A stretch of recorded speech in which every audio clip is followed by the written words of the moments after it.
सुबह की धूप एक छोटे से गांव में पड़ती, जहां हरे भरे खेत थे और सूरज की किरणें मिट्टी के घरों पर चमकती रहती थीं। जहां 5 भाई रहते थे। उनके नाम थे अर्जुन, भरत, चेतन, देव और ऐश। उनका घर एक पुरानी नीम के पेड़ के नीचे बना हुआ था, जो सुबह की ठंडी हवा में झूलता रहता था। माँ अक्सर उन्हें आंगन में बुलाकर काम सौंपती थी। अर्जुन सबसे बड़ा, स्वभाव में गंभीर और मेहनती था। भरत थोड़ा शांत और कला प्रेमी था, मिट्टी के बर्तन बनाने में माहिर। चेतन तेज तर्रार और नई सोच वाला था, हमेशा कुछ नया करने की धुन में रहता था। देव सबसे ताकतवर और खेलकूद का शौकीन था। गांव के कुश्ती में उसका कोई सानी नहीं था। और सबसे छोटा था ऐश, जो सपने देखने वाला था और कहानी सुनाने वाला था, जो हमेशा कुछ न कुछ लिखता रहता था। गांव में एक छोटी सी नदी बहती थी, जहां वे अक्सर नहाने जाते थे। लेकिन जैसे जैसे वे बड़े हुए, उनके सपने और रास्ते अलग होने लगे।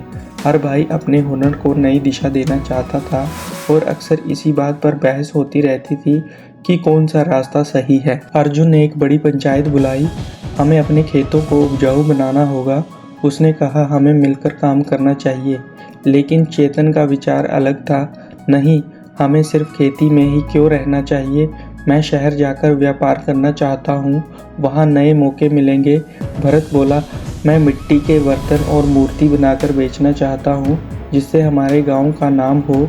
देव ने अपनी कुश्ती के बारे में बात की कि मैं पहलवान बनना चाहता हूँ और गांव का नाम रोशन करना चाहता हूँ। ऐश हमेशा की तरह एक कोने में बैठकर अपनी डायरी में कुछ लिख रहा था। उसने कहा, मैं कहानियाँ लिखना चाहता हूँ, दुनिया को अपनी कहानियाँ सुनाना चाहता हूँ। उनकी आवाज़ों में उत्साह था, लेकिन साथ ही एक दूसरे से असहमत होने का भाव भी था। वे सभी अपने सपनों में खोए हुए थे, लेकिन कोई भी एक दूसरे के रास्ते को पूरी तरह समझ नहीं पा रहा था। माँ बाप उन्हें देखते रहते थे, वे चिंतित थे। उन्हें डर था कि कहीं ये अलग अलग रास्ते उनके अटूट बंधन को तोड़ न दे। शहर की चकाचौंध और संघर्ष में समय बीतता गया। अंततः भाइयों ने अपने अपने रास्ते चुने। चेतन शहर चला गया, जहां उसने एक छोटी सी दुकान खोली। पहले उसे बहुत संघर्ष करना पड़ा। शहर की भीड़ और बड़े बड़े बाजार में उसकी छोटी सी दुकान किसी को दिखती नहीं थी। लेकिन चेतन हार मानने वाला नहीं था। उसने रात दिन मेहनत की। भरत भी शहर के पास एक कस्बे में चला गया, जहां उसने छोटा सा एक कारखाना खोला। वहां वह अपनी कला से मिट्टी के खूबसूरत बर्तन और खिलौने बनाता था। लेकिन उसकी कला को लोगों ने काफ़ी पसंद नहीं किया। शुरुआती दिनों में उसे अपने मिट्टी के बर्तनों के लिए ग्राहक ढूंढने में बहुत मुश्किल हुई। देव ने शहर की एक अखाड़े में दाखिला लिया। वह दिन रात पसीना बहाता था। उसकी मांसपेशियां और भी मजबूत होती गई, लेकिन उसे बड़े पहलवानों से मुकाबला करने में बहुत डर लगता था। वह कई बार निराश भी हुआ। ऐश ने एक कमरे में बैठकर अपनी कहानियां लिखना शुरू की। उसकी कहानियों में गांव की सादगी और इंसानों के जज्बात होते थे, लेकिन उसे अपनी कहानियां छपवाने के लिए कोई प्रकाशक नहीं मिल रहा था। अर्जुन सबसे बड़ा गाँव में ही रहा। उसने अपने खेतों को आधुनिक तरीकों से जोतना शुरू किया। उसने कुएं से पानी निकालने के लिए एक छोटा सा पंप लगवाया और नई नई फसलें बोना शुरू किया। लेकिन गांव के कुछ लोग उसके नए तरीकों को पसंद नहीं करते थे और उसका मजाक उड़ाते थे। हर भाई अपने रास्ते पर कुछ हद तक सफल हो रहा था, लेकिन मुश्किलें अभी भी बनी हुई थी। चेतन की दुकान चल पड़ी थी, लेकिन शहर में एक बड़ा व्यापारी उसके व्यापार को कम करने की कोशिश कर रहा था। भरत के बर्तनों की मांग बढ़ी, लेकिन उसे अचानक एक बड़े ऑर्डर के लिए बहुत सारे बर्तन बनाने थे और उसके पास पर्याप्त कारीगर नहीं थे।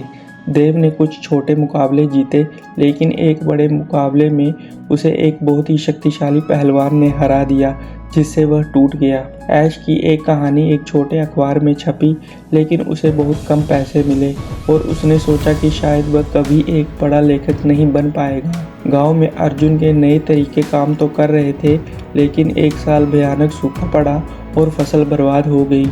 और गांव के लोग, जिन्होंने उसकी बात नहीं मानी थी, अब उसे दोषी ठहरा रहे थे। उसे लगा कि सब कुछ खत्म हो गया है। हर भाई को लग रहा था कि वह अकेले पड़ गए हैं और कोई उनकी मदद नहीं कर सकता। उनके दिल में एक दूसरे के लिए चिंता थी, लेकिन वे दूर थे और अपनी अपनी परेशानियों में उलझे हुए थे। शहर में चेतन की दुकान बड़ी होने लगी थी, लेकिन उसका अकेलापन भी बढ़ता जा रहा था। बड़े व्यापारी ने उसके ग्राहकों को अपनी तरफ खींचने के लिए कीमतें गिरा दी थी, जिससे चेतन को भारी नुकसान उठाना पड़ा था। वह रात भर अपनी दुकान में बैठा रहता, हिसाब किताब लगाता और सोचता कि क्या उसने गलत फैसला ले लिया है। शहर की चकाचौंध के बीच उसे गांव का सादा जीवन और भाइयों की हंसी याद आती थी। उसे महसूस होता था कि पैसे कमाने की धुन में वह बहुत कुछ ज़रूरी चीज़ें खो रहा है। एक शाम वह एक सुनसान सड़क पर बैठा था, दूर चमकती ऊंची इमारतों को देख रहा था, जहां रोशनी तो थी लेकिन कोई अपनापन नहीं था। भरत अपने कारखाने में दिन रात काम करता रहता था। एक बड़े ऑर्डर के लिए उसे सैकड़ों बर्तन बनाने थे, लेकिन उसके पास इतने कारीगर ही नहीं थे। वह खुद ही मिट्टी गूंथता, झाग चलाता और बर्तन बनाता। उसके हाथ थक जाते, कमर दर्द करने लगती, लेकिन वह रुकता नहीं था। मिट्टी के ढेर के बीच में बैठा उसे अपने भाइयों की याद आती। काश देव की ताकत उसके साथ होती या चेतन की सूझबूझ। उसे लगता था कि उसकी कला सिर्फ उसके अकेले की मेहनत से कभी इतनी बड़ी नहीं हो पाएगी जितनी उसने सोची थी। देव अखाड़े में अपनी हार के बाद टूट चुका था। उसने कई दिनों तक खाना नहीं खाया। उसे लगा कि उसकी ताकत का कोई मतलब नहीं है। जब वह अखाड़े में होता तो उसे सिर्फ अपने हारने का डर सताता। उसके कोच ने उसे समझाया कि ताकत सिर्फ शरीर में नहीं, मन में होती है। लेकिन देव की आत्मा हार मान चुकी थी। वह रात को चांदनी में बैठा रहता, अपने गांव की कुश्ती और भाइयों के साथ की गई शरारतें याद करता। उसे लगता था कि शायद वह कभी गांव का नाम रोशन नहीं कर पाएगा। ऐश ने अपनी कहानियां कई प्रकाशकों को भेजी, लेकिन हर बार उसे नहीं ही सुनने को मिलता था। कुछ ने तो उसकी कहानियों को गांव गवार बताकर लौटा दिया। वह अपने कमरे में बैठा रहता, अपनी डायरी के पन्ने पलटता जिस पर उसने अपने सपनों को लिखा था। उसे लगता था कि उसकी कहानियों में वह जादू नहीं है जो दुनिया को पसंद आए। कभी कभी वह सोचता था कि क्या ये सपने उसके दिमाग की सिर्फ उपज है, और क्या वह कभी एक अच्छा लेखक बन पाएगा।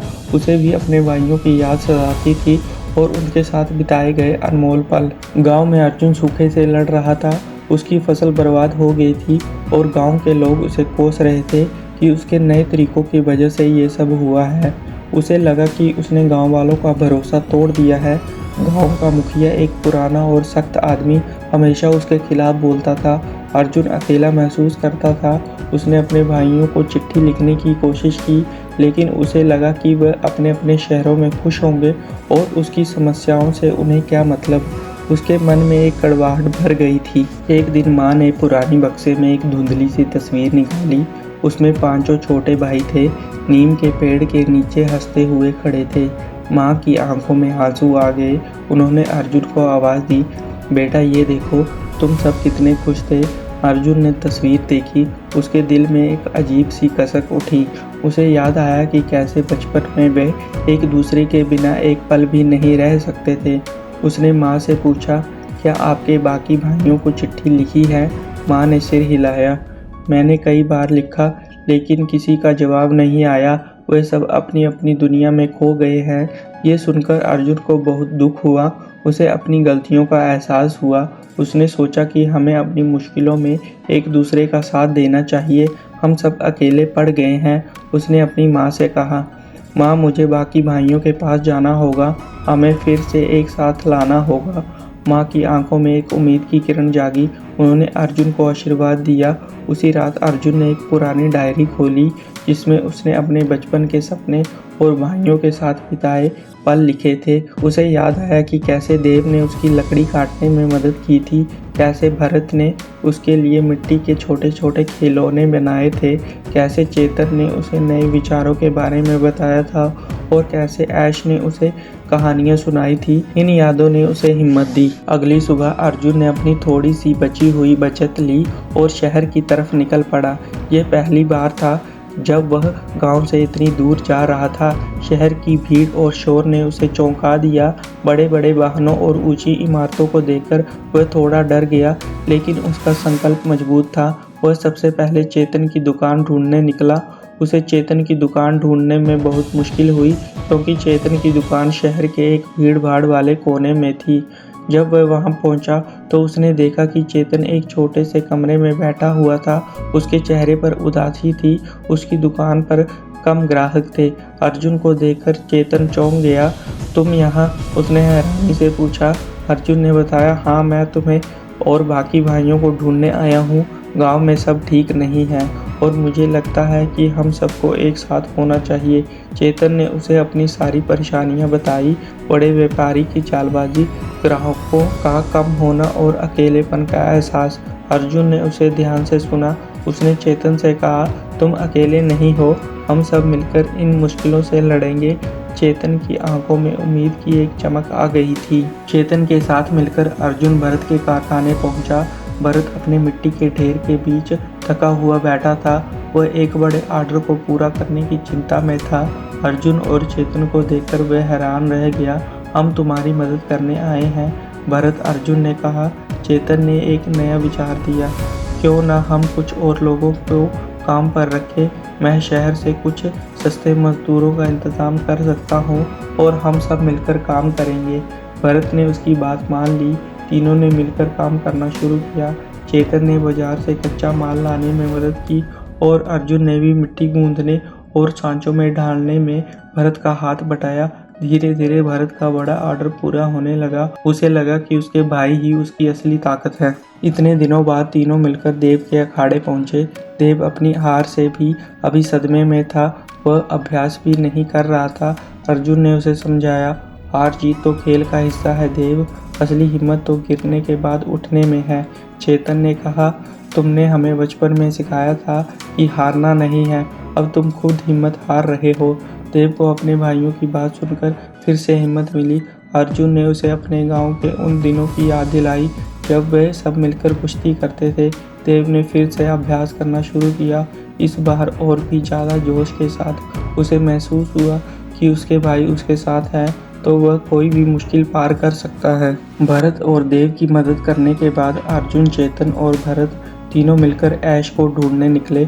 उन्हें पता चला कि ऐश शहर के एक छोटे से मोहल्ले में रहता था जहाँ किताबों की दुकानें और पुरानी इमारतें थी। जब वे ऐश के कमरे पर पहुंचे तो उन्होंने देखा कि वह अपनी किताबों और कागजों के ढेर के बीच में बैठा था। उसकी आंखों में उदासी थी, उसके हाथ में एक अधूरी कहानी थी। ऐश, अर्जुन ने आवाज़ दी। ऐश ने सिर उठाकर देखा और अपने तीनों भाइयों को एक साथ देखकर उसकी आंखों में खुशी और हैरानी दोनों थी। ऐश ने उन्हें बताया कि कैसे उसकी कहानियाँ कोई छाप नहीं रहा था और कैसे उसे लग रहा था कि उसका सपना कभी पूरा नहीं होगा। चेतन ने उसे समझाया, तुम्हारी कहानियों में सच्चाई है ऐश, हम तुम्हारी मदद करेंगे। भरत ने कहा, हमारी कला की तरह तुम्हारी कहानियाँ भी अनमोल हैं। अर्जुन ने ऐश से कहा, तुम अपनी सबसे अच्छी कहानियाँ हमें दो, हम मिलकर एक प्रकाशक ढूंढेंगे। भाइयों की यह बात सुनकर ऐश को बहुत हिम्मत मिली। उसने अपनी सबसे पसंदीदा कहानियों का ढेर उनके सामने रख दिया। उसे लगा कि अब वह अकेला नहीं है, उसके भाई उसके साथ है और अब उसकी कहानियों को कोई ज़रूर समझेगा। शहर में भाइयों का मेल मिलाप हो रहा था, लेकिन गांव में समस्याएं और भी गहरी होती जा रही थी। भयंकर सूखे की वजह से गांव की ज़मीन सूख गई थी, कुएं खाली हो गए थे और जानवरों के लिए चारा नहीं बचा था। अर्जुन की मां ने कई बार उन्हें चिट्ठियां भेजी जिसमें गांव की बदहाली का जिक्र था। उन्होंने लिखा था कि गांव वाले भूखे मरने को मजबूर हैं और मुखिया ने भी हाथ खड़े कर दिए हैं। अर्जुन ने यह सब चिट्ठियों में पढ़ा और उसे बहुत दुख हुआ। उसने अपने भाइयों को गांव की स्थिति बताई। चेतन ने तुरंत कहा, हमें गांव जाना होगा, हमें अपने गांव वालों की मदद करनी होगी। भरत ने अपनी सारी कमाई गांव भेजने की बात की। देव ने कहा, हम अपनी पूरी ताकत लगा देंगे भाई। ऐश ने कहा, मैं अपनी कहानियों से लोगों को हिम्मत दूंगा और गांव की समस्याओं को दुनिया तक पहुंचाऊंगा। सभी भाइयों ने एक साथ गांव लौटने का फैसला किया। उन्हें लगा कि उनका असली घर और उनकी असली जिम्मेदारियां गांव में हैं। उन्होंने अपने अपने काम और सपनों को कुछ समय के लिए किनारे रख दिया और गांव की तरफ चल पड़े। रास्ते में वह एक दूसरे से बात करते रहे, योजनाएं बनाते रहे कि कैसे वह गांव के इस सूखे को बाहर निकालेंगे। उनके दिल में गांव के लिए प्यार और एक दूसरे के लिए अटूट विश्वास था। जब पांचों भाई गांव पहुंचे तो गांव वालों ने उन्हें देखा। कुछ गांव वाले अभी भी अर्जुन से नाराज थे, लेकिन जब उन्होंने देखा कि पांचों भाई एक साथ वापस आए हैं तो उनमें थोड़ी उम्मीद जागी। अर्जुन ने सभी गांव वालों को इकट्ठा किया और उनसे कहा, हम सब मिलकर इस सूखे से लड़ेंगे, हम निराश नहीं हो सकते। चेतन ने अपने व्यापार के अनुभव का इस्तेमाल करते हुए पास के शहर से सस्ते दामों पर पानी के टैंकरों का इंतज़ाम किया। उसने कुछ पाइपें भी मंगवाई ताकि पानी खेतों तक पहुंचाया जा सके।